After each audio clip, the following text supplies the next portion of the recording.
Deputation দিই এবং তার সাথে আমরা কয়েকটা প্রোটেস্ট লেটারও করি এবং সেটাকে মার্ক করি যে কি কি সমস্যা হচ্ছে।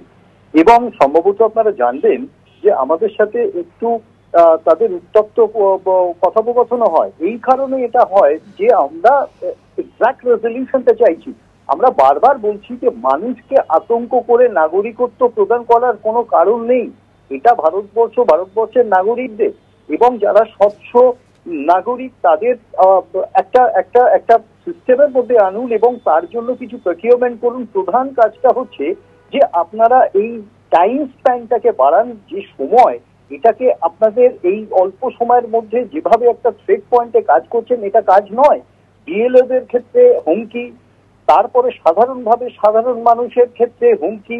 যদি দেখা যায় যে এই পশ্চিমবাংলাতে বিশেষত যেখানে একটা সেন্সিটিভ অঞ্চল এবং বিশেষত বর্ডার অঞ্চলে আমরা বারবার দেখছি সেখানে সাধারণ মানুষ যারা ভারতবর্ষের নাগরিক দীর্ঘদিন ধরে ভোট দিয়ে আসছেন তারাও বিপদমুক্ত মনে করছেন না নিজেদের, তারাও ভয়ার্ত হয়ে আছেন। আপনারা কাদের জন্য কাজ করছেন? আলটিমেটলি এটার জন্য আমাদের সলিউশন দরকার এবং সেই সলিউশনটা হচ্ছে সময় নিয়ে ক্যাটেগরিক্যালি কাজটা করা, অথবা এখানে অনেকটা রিল্যাক্স করে কাজ করাই, হুমকি দিয়ে নয়। কারণ এটা হুমকির কাজ নয়। ইলেকশন কমিশন একটা স্বয়ংক্রিয় সংস্থা যারা গণতন্ত্রকে রক্ষা করবে, গণতন্ত্রকে বিপন্ন করবে না। এই কথাটাই আমরা গতকালকেও বলেছি, আমরা আজও বলছি। আমরা বারবার সিনসিয়ার করছি, অ্যালার্ট করছি, whole system should come to work.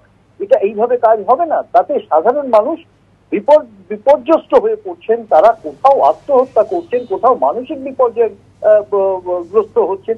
এটা কখনোই কাম্য নয়। আমরা আমাদের নাগরিকদের বিরুদ্ধে লড়াই করছি না, এটা একটা বড় সংকটের মুহূর্ত তৈরি করে দিচ্ছেন ইলেকশন কমিশন ধীরে ধীরে।